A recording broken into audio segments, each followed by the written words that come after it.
Today's first alert weather day continues now for that dangerous heat all across 21 country. Chief Meteorologist Matt Leach is here with more. Hey, Matt. Hey, yeah, we are dealing with not just the heat, but of course, the humidity. It's called evapotranspiration. I like to call it corn sweat. But we're not going to belabor the point too much. We don't want the corn to get self-conscious here. But 1 acre of corn can add between 3,000 and 4,000 gallons of moisture to the air. That's just 1 acre. How many acres of corn exist in Indiana and Ohio and across the Midwest? I don't know. I'm sure the answer is out there somewhere. I don't know exactly, but just 1 acre, again, 3,000 to 4,000 gallons. So this is what we're breathing in, what we're wearing when we head outside. So yeah, the humidity tracker really says it all. This is actually not accurate at all. I don't know where this glitch happened, but generally we're going to be in tropical for the next, I'd say into the weekend, perhaps even into next week. So that's just something to keep in mind, that it is going to feel a little bit uncomfortable at times. So what's next? Well, the hot and humid streak will continue. Heat index tomorrow about 102, the high temperature 93, 91 on Wednesday with heat index of 100. And then Thursday, yeah, I mean, it's only maybe a difference by a few degrees as far as the heat index is concerned, but that can still make a difference. It is going to feel a little better on Thursday.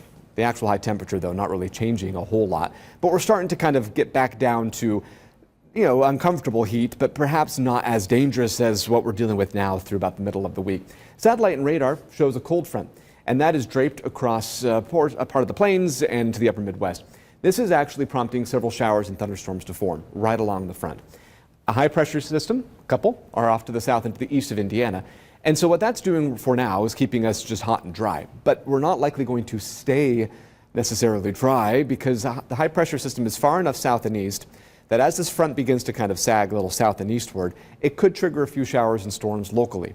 But since we don't have any fronts necessarily crossing through northern Indiana and Ohio, it's not going to trigger a widespread severe event, even if 1 or 2 storms could become maybe strong, potentially borderline severe. These are mostly going to be just run-of-the-mill pop-up, what we call garden variety showers and thunderstorms.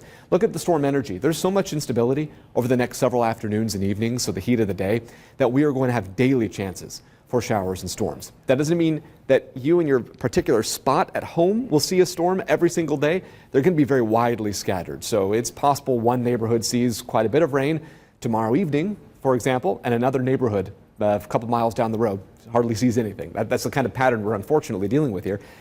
Future track showing dry conditions here overnight.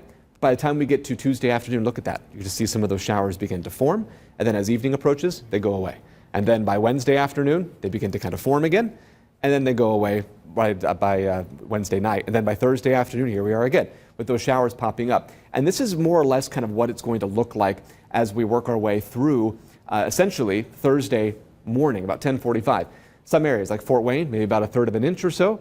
Go south to Bluffton, maybe 3/4 of an inch. But look at Huntington, 3/100. Columbia City, barely anything. This is just one scenario, but it shows you what the rainfall pattern is going to be like over the next several days.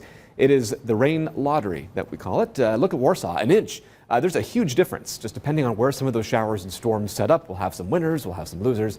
And whether you're a winner or loser depends, of course, on your perspective. But here we are with the 7-day forecast. First alert weather days tomorrow and Wednesday because mainly the heat index and some of these really warm, uncomfy nights.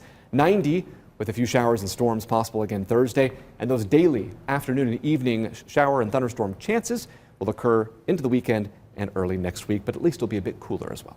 It is going to be hot. Okay, Matt, thank you.